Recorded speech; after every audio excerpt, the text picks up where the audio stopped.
Good morning, afternoon, whatever, evening, whatever it is where you are. It is a early fall morning here, a very nice one, and I wanted to give a little bit of a rambling update on incretins. Since I did that interview with Hecticana, I think there were kind of two lingering questions there that I thought I either could have answered better and or there is new data for. This is a very fast-moving field. There's a lot of research going on right now, there's a lot of discovery going on right now, and so we're kind of learning as we go in terms of mechanism, in terms of impacts, etc. So one of them was around the potential negative effects of incretins, and I didn't actually give one set, which is when they work too well, there are some negative effects. So one of them is the potential for hypoglycemia. So these meds, GLP-1R agonists in particular, of course they're dual agonists like tirzepatide and all that, but speaking for that class, the GLP-1R agonist class, they're very good at glycemic control, which means that they can mediate glycemic control that is too good, and you can get hypoglycemia. Of course, listen to your care team, work with your care team if you are on these meds, but of course one of the sort of general recommendations that they give is to have small meals throughout the day to kind of keep your blood sugar fairly constant and consistent throughout the day, and that also helps with the tolerability of these drugs.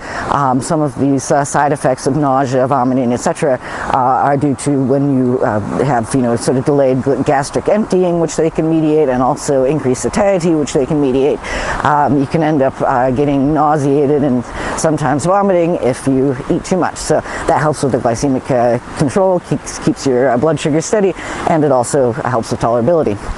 One of the other ways in which the drugs can work too well is that you can lose too much weight. And this can particularly happen if you have a disordered relationship with food. You can switch to a restrictive ED if you're on these drugs. It's not exactly common, but it does happen.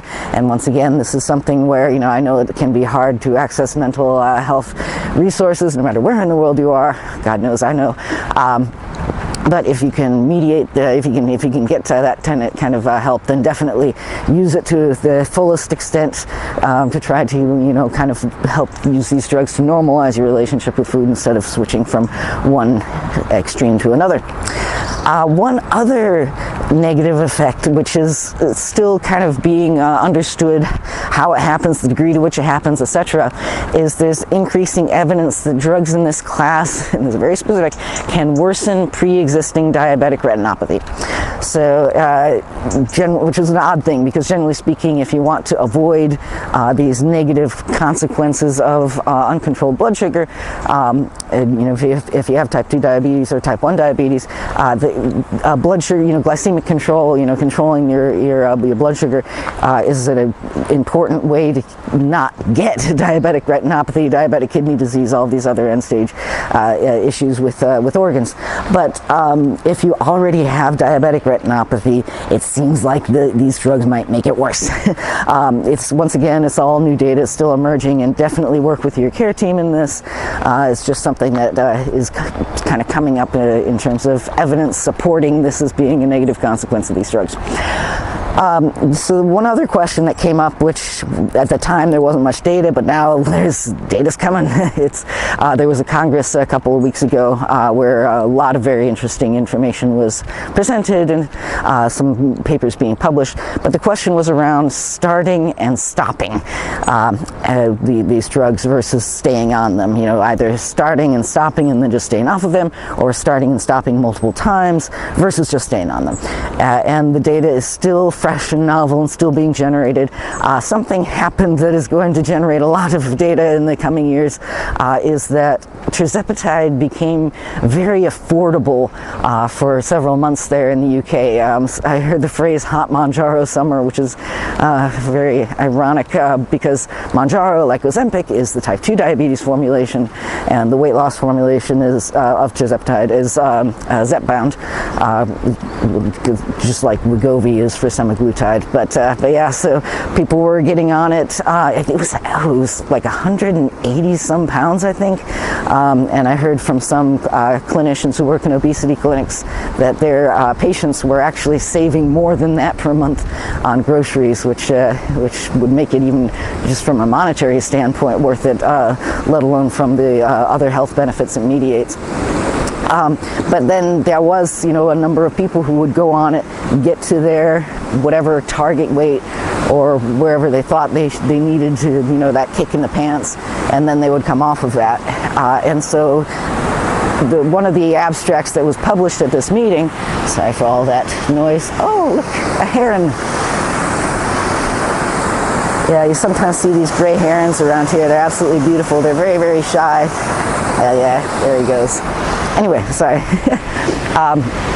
Yes, so they're starting to accumulate information. And like the first step is, how often does this happen? What is the frequency with which people discontinue versus stay on them?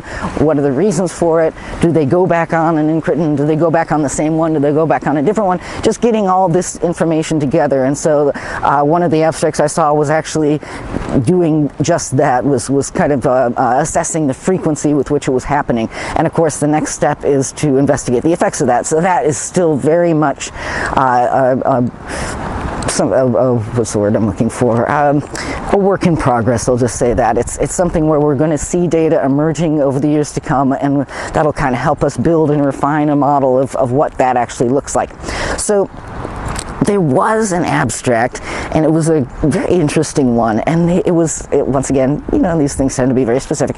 It was looking at adverse cardiovascular events, their incidence, the incidence of hospitalization, and then the third thing they looked at was something called all-cause mortality, which is basically if you die for any reason, you go into that bucket of statistics, and that, all-cause mortality is sort of a blunt instrument because it can be anything, related or unrelated to the thing you're interested in, but it kind of is a good way to just get a very big picture idea of what's going on.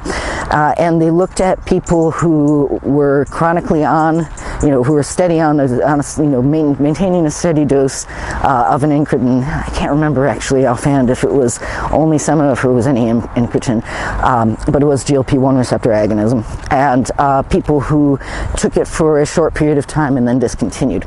And what they saw was that there was a small difference in the cardiovascular events. If you look at the Kaplan-Meier curves, if you know what those are, it's a little bit of daylight, not a ton. But when you looked at all-cause mortality, it was a pretty big gap. And once again, this is just one study, and it's very preliminary, and we'll continue to add to this data, but it does kind of go along with some additional work that has been published showing that the cardioprotective effects of GLP-1R agonism happen very quickly. They happen more quickly than weight loss happens, so it seems to be a direct effect and not an indirect effect of weight loss. And there's some emerging data showing that there's some kidney protective effects that are independent of weight loss, and it actually kind of makes sense, Marty, because as I mentioned before, these receptors, they're expressed very broadly. They're expressed in the heart, which might be why these cardioprotective effects happen so quickly. They're expressed in the liver. They have certain cells in the liver. Of course, expressed massively in the pancreas, which is why they're so good at glycemic control and satiety and all that. But they're also expressed in the brain. There's some studies going on right now looking at Alzheimer's disease, the effect of these drugs on Alzheimer's disease. It's expressed in the joints. There's an osteoarthritis trial going on right now. I think it's just starting to recruit one of the companies. And it's expressed in the adipose tissue. It's really expressed very broadly, and it seems to have a lot of effects that are completely independent of weight. I'm somebody who doesn't have diabetes or obesity, but I would love to be able to go on these just for the brain protective effects alone.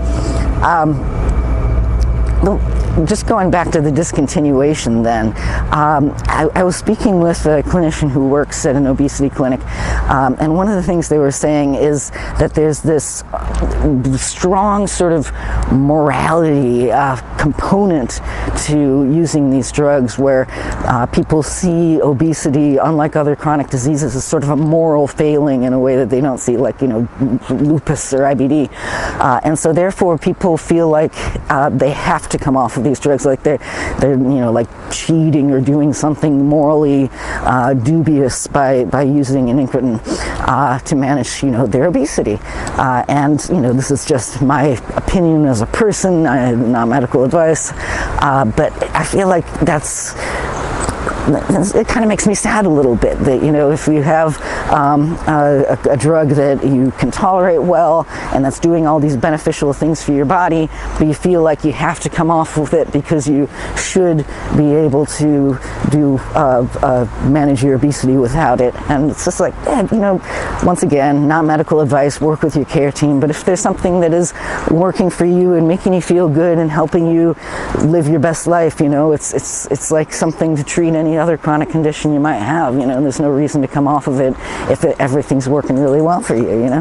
But that's just my opinion, and so I just kind of wanted to give a little bit of an update, because once again, there is so much more information coming up, and it's going to continue to come up. As I mentioned, this is a very fast moving field. There's a lot of data being generated. There's still very much that's not understood about the mechanism. The mechanism of glycemic control is actually pretty well established at this point, but the mechanism by which it mediates all of the other positive effects when you have a GLP-1R agonist is still being fleshed out, and it's a very exciting time to be in this field, so we might have some more rambling discussions in the future. But I hope you enjoyed this, and I hope you have a good rest of the day wherever you are.